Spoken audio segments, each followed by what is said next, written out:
Franchement, après avoir suivi l'intégralité du message de Hippolyte Kanembe, autrement dit Joseph Kabila, je trouve complètement écœuré, complètement, vraiment, je me suis posé tant de questions. C'est comme si le Congo n'a pas de chance. Comment nous avons eu à supporter, à être dirigé par un président de la sorte pendant 18 ans. 18 ans. Comment quelqu'un peut raisonner comme ça? Il n'a pas respecté les Congolais. Il a craché sur la mémoire de tous les Congolais qui sont morts. Quand il fait le bilan de l'autre, c'est comme dit la Bible, quand il veut enlever la paille qui est dans l'œil de Tshisekedi, il doit d'abord voir la poutre qu'il a lui-même dans son œil. Est-ce que lui peut parler de son bilan, un bilan positif, un bilan vraiment reluisant? Il a parlé de choses pour un vrai Congolais, un vrai patriote, ça va l'énerver. Il aurait mieux fait de se taire que de sortir sur la télé, je ne sais même pas dans quel coin du continent il a fait son discours et de parler. La première fois quand il est sorti, il a fait une apparition médiatique, c'était aussi la catastrophe. Et c'est la seconde fois, il fait la même chose, c'est aussi la cata. Je ne sais pas si tout autour de lui, il n'a pas de conseillers, il n'a pas de personnes qui essaient un peu de canaliser ses propos, de voir. Il n'a pas parlé, il n'a pas eu compassion des gens qui sont morts à l'Est, des morts. Il n'a pas parlé de l'agression rwandaise. Il n'a pas parlé des victimes causées par les M23 et AFC. Et il parle des Congo de mes ancêtres. Il a quel ancêtre au Congo? Dites-moi. Peut-être je me trompe. Connaissez-vous un ancêtre de Hippolyte Kanembe? Dans quel village il se trouve? Dans quelle région? Vous savez, parlons franchement,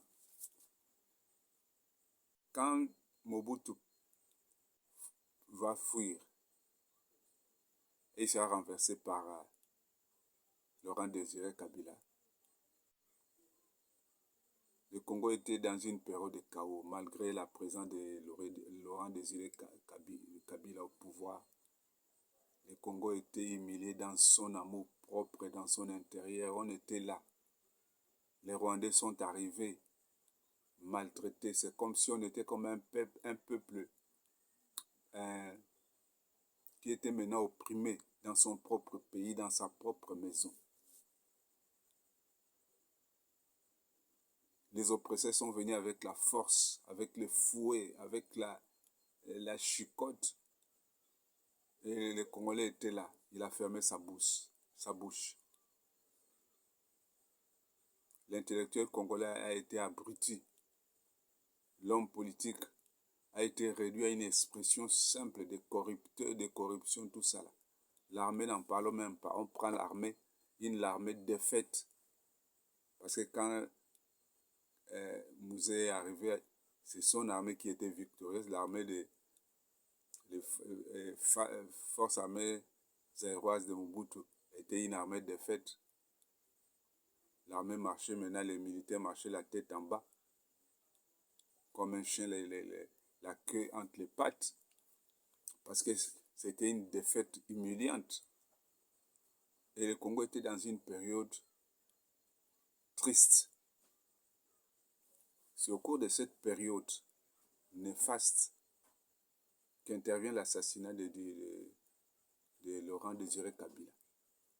Quand Laurent Désiré Kabila sera assassiné, c'est là où les commanditaires, les Occidentaux, les Belges, les Américains, tous ceux-là qui n'ont jamais voulu le bonheur du Congo, il faut chercher à mettre à la tête de notre pays un pion, quelqu'un qui n'avait des racines ni de tête ni de queue du Congo. Ils l'ont imposé, ils l'ont mis là. Nous avons des images, là, son arrivée, comment il est arrivé, comment il a pris le pouvoir à 29 ans. Et la manière dont il s'est transformé, l'argent l'a transformé. Et aujourd'hui, il est dodu milliardaire partout. Et celui qui n'avait rien, qui est maintenant milliardaire. Comme disait Martin Fayoulou, le Congo l'avait tout donné. Il a donné un sens à la vie de sa famille, de son entourage. Il s'est fait un nom. Il s'est fait un nom. Le Congo était complètement malmené, complètement abandonné. Et pendant ces temps de 18 ans de son règne, on ne peut jamais dire que les Congolais vivaient dans l'opulence, dans la joie, dans l'abondance. On a des images. Nous qui avons des femmes étrangères, nous sommes dans la diaspora. Il y a des images qu'on n'arrivait même pas à montrer à nos femmes, là où nous sommes. Il y a des chaînes que j'ai chez moi à la maison, là où je suis, on ne suit jamais, on ne suivait jamais des chaînes comme Molière qui montraient la désolation au Congo. C'est pendant sa période. On voyait une boîte de tomates, une petite boîte de tomates, que ici, là, on vend ça 50 francs. On prend la boîte là, on coupe ça en 4 morceaux. C'est pendant sa période. Et pour couronner le tout, on a dollarisé l'économie. Quand vous mettez les dollars dans l'économie d'une nation, c'est pour détruire la nation. On a vu l'impact des dollars en Angola. Quand vous mettez les dollars dans un pays, ça veut dire que vous faites de ce pays un pays des affairés. Les gens qui sont aux affaires, ils vont voler, ils vont piller, ils vont détourner. C'est mieux pour placer leur argent à l'extérieur en dollars. Ce n'est pas en francs congolais. Un franc qui n'avait pas de valeur à l'époque. C'est comme le Kwanza. Le Kwanza n'avait pas de valeur. C'est pour ça qu'en Angola, tout s'est passé en dollars. Les dollars complètement affaiblis, complètement arruiné l'économie de la RDC. Et cela s'est fait à dessein. Ils se sont partagés. Durant tous ces règnes-là que Mongatucho a régné à l'est là-bas pour piller les minéraux du Congo. Ce n'était pas la période de Tshisekedi. Tshisekedi arrive au pouvoir. Premier mandat. Les 3 premières années de son mandat, il n'a même pas travaillé. En dehors de Covid, il y a des crocs à jambes parce qu'il était là avec FCC Cash, tout ça là. 18 ans du règne de Kabila, c'était un clan, une famille ou bien un groupe d'individus qui s'étaient enrichis, qui jouent avec la fortune du Congo. Jeannette Kabila, nous l'avons connue quand? C'est une femme qui apparaît au même moment avec son frère. Quelqu'un va dire qu'il a appris avec Jeannette au lycée, au collège, au primaire, tout ça là. On a été ensemble quelque part. Donc, ce sont des gens qui sont sortis de nulle part et aujourd'hui sont milliardaires. Zoé Kabila. Zoé Kabila est sortie d'où? Ce sont des gens qui sont sortis de nulle part et avec l'argent du Congo. Il y a des Congolais qui ont fait l'école primaire, secondaire, les humanités, l'université, et qui n'ont jamais travaillé au Congo, qui n'ont jamais eu un salaire. Et ne parlons même pas de ceux qui sont dans la diaspora. Et des gens qui sont venus d'ailleurs, qui n'avaient qu'un seul objectif, s'enrichir, et puis exécuter les plans des Occidentaux. Parce que les Occidentaux, selon eux, c'est un plan qui date depuis même de 40 ans. Ils ont toujours cherché à diviser la RDC.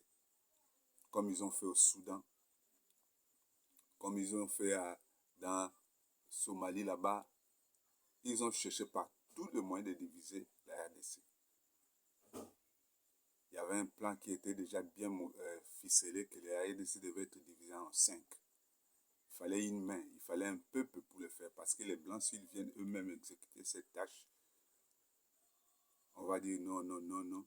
Même la Chine, même la Russie, la France, tout ça là, ce sont des gens qui sont complices. Alors il fallait une main pour les aider à accomplir les sales besognes.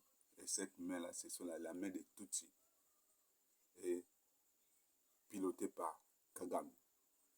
Il fallait placer au Congo les Nilotiques à la tête, au sommet, pour commencer déjà à planifier cette balkanisation.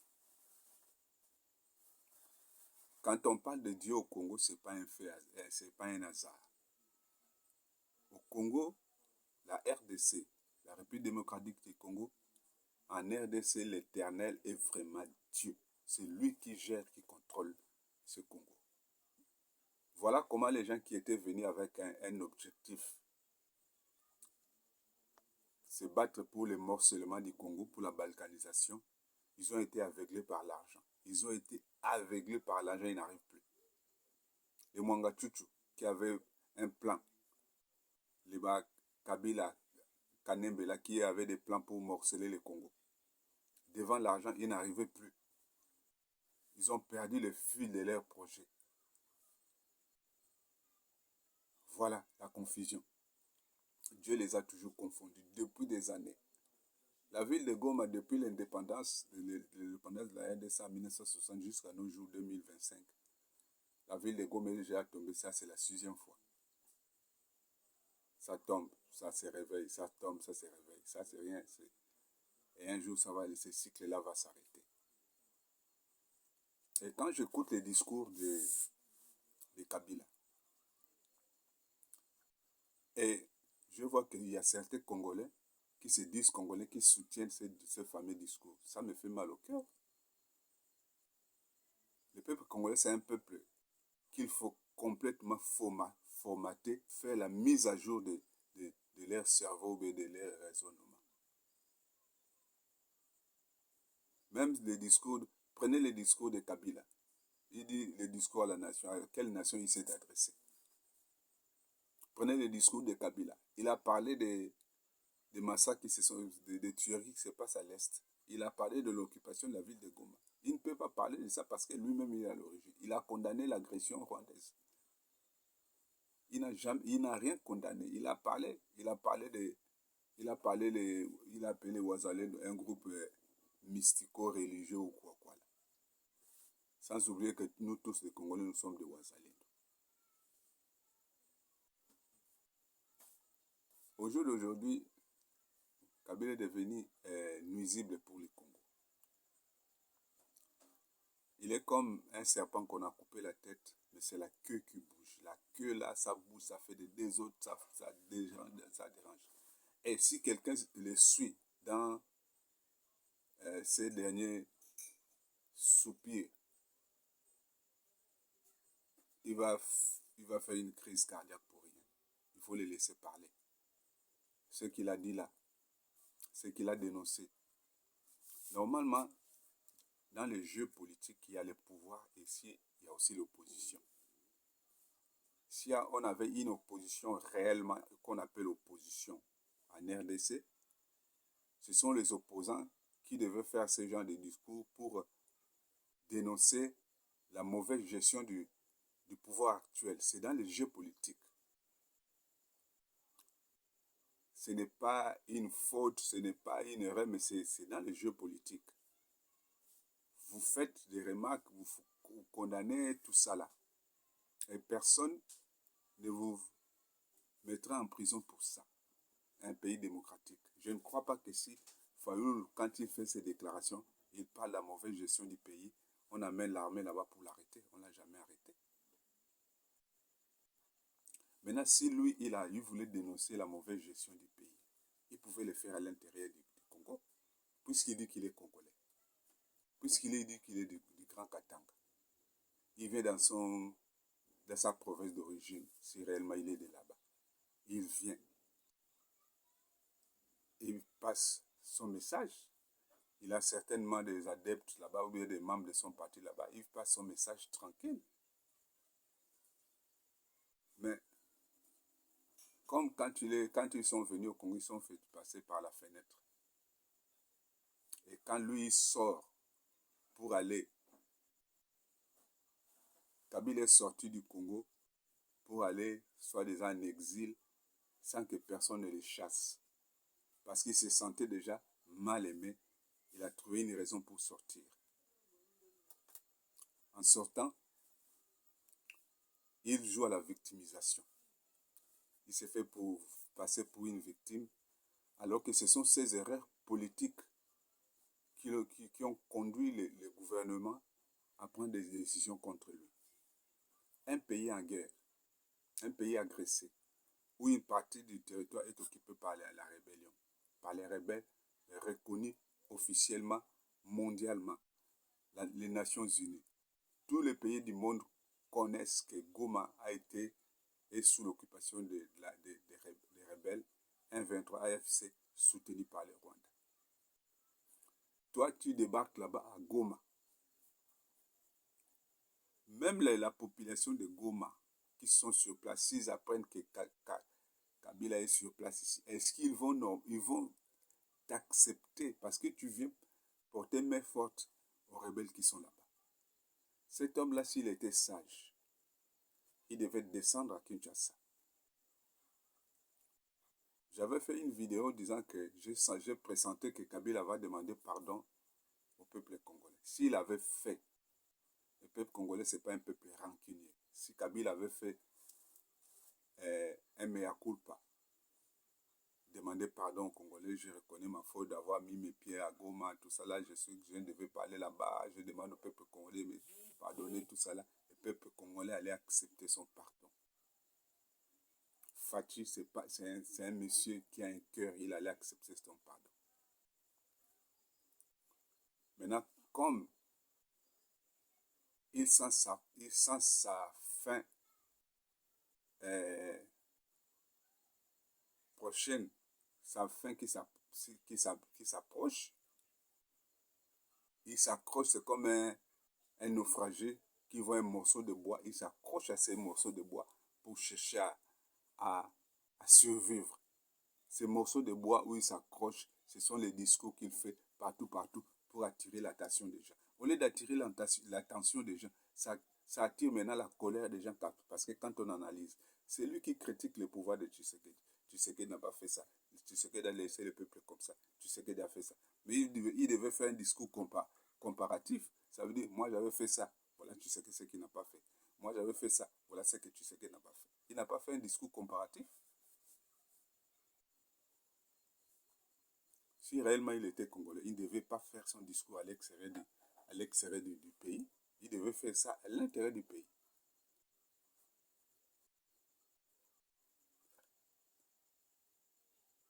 Parce que pour le moment, il est poursuivi. Mais il n'y a pas encore une condamnation qui est tombée sur lui. Il est poursuivi, mais on n'a pas encore condamné officiellement Kabila. Voilà, Kabila a été condamné. Ça veut dire qu'il a encore le temps de venir. Il a des avocats qui peuvent parler. Il a des sages dans son parti qui pouvaient parler. Mais il préfère aller de loin. Il a montré sa vraie nature, que je ne suis pas du Congo. Je veux parler à l'extérieur du Congo. Ça veut dire son discours, c'est pour martyriser le peuple, quoi. C'est pour martyriser le peuple.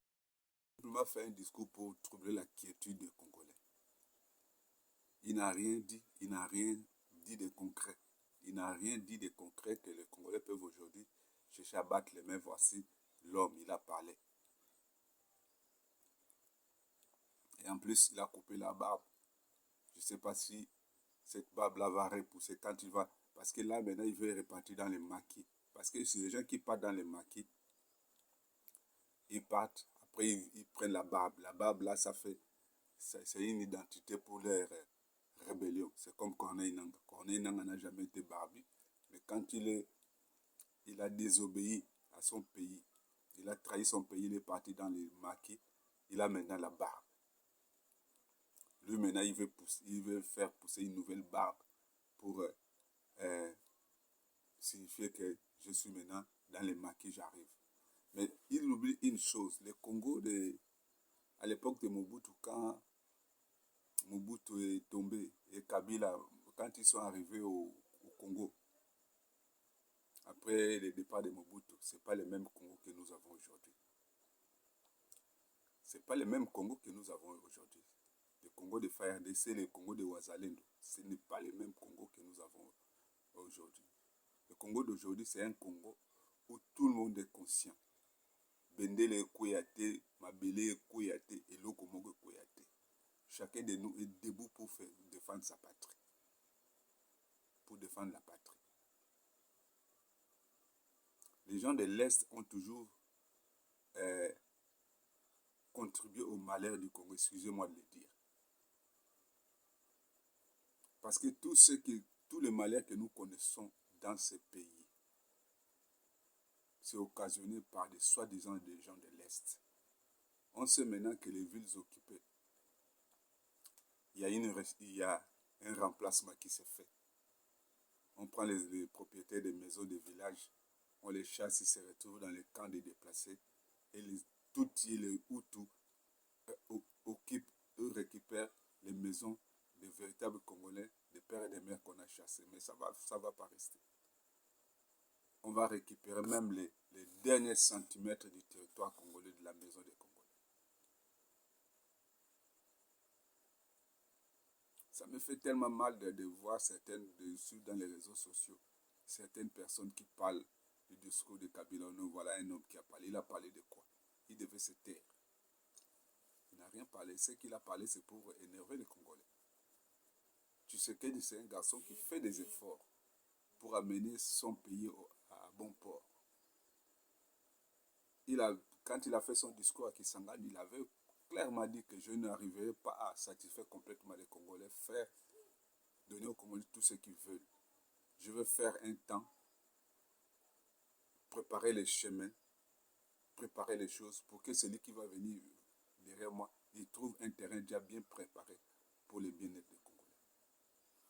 Et puis, parlons du mandat de Tshisekedi. Le premier mandat, Tshisekedi n'a pas travaillé.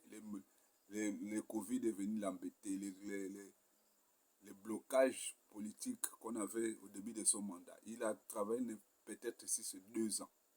Et il passe au deuxième mandat depuis que son deuxième mandat a commencé. Le président Félix n'a jamais travaillé. Si on essaie de comptabiliser les temps que Félix a travaillé, on ne sait pas si on aura 3 années pleines. Alors quand on voit ses ambitions, quand on voit ce qu'il pense réaliser pour le Congo, si réellement il y avait un temps, s'il avait un temps de paix, de quiétude pour son pays, beaucoup de choses devaient se passer. Il devait d'abord faire un toilettage tout autour de lui. Il a été entouré de corrupteurs, de corrompus, de traîtres, de gens de toutes sortes. C'est parce que tu sais qu'il est soutenu par Dieu qu'il résiste et qu'il est là même jusqu'à présent. Voilà. Donc je suis complètement déçu du discours de cet homme, Kanembe Hippolyte. Il n'a rien dit. Il veut pousser les Congolais à réagir, mais les Congolais ne pourront jamais les suivre dans ces folies. La preuve en est qu'il n'y a pas un mouvement à Kinshasa, il n'y a pas un groupe qui a manifesté, que ce soit à l'intérieur ou à l'extérieur, personne. On a écouté. Si on fait un sondage, ce sont ces adeptes, ces disciples qui approuvent et qui continuent à apprécier son message. Mais pour moi, il n'a rien dit de vrai et de concret. Voilà pourquoi nous devons nous battre pour libérer totalement et complètement les zones occupées. Lui, il promet de rentrer à Goma. Goma est une zone occupée, ça veut dire que c'est lui. Il dit aux autres, attendez-moi, j'arrive pour proclamer ma république là-bas à Goma. Sans oublier qu'il y a les Ouazalondes qui l'attendent. Nous allons voir. Qui vivra verra.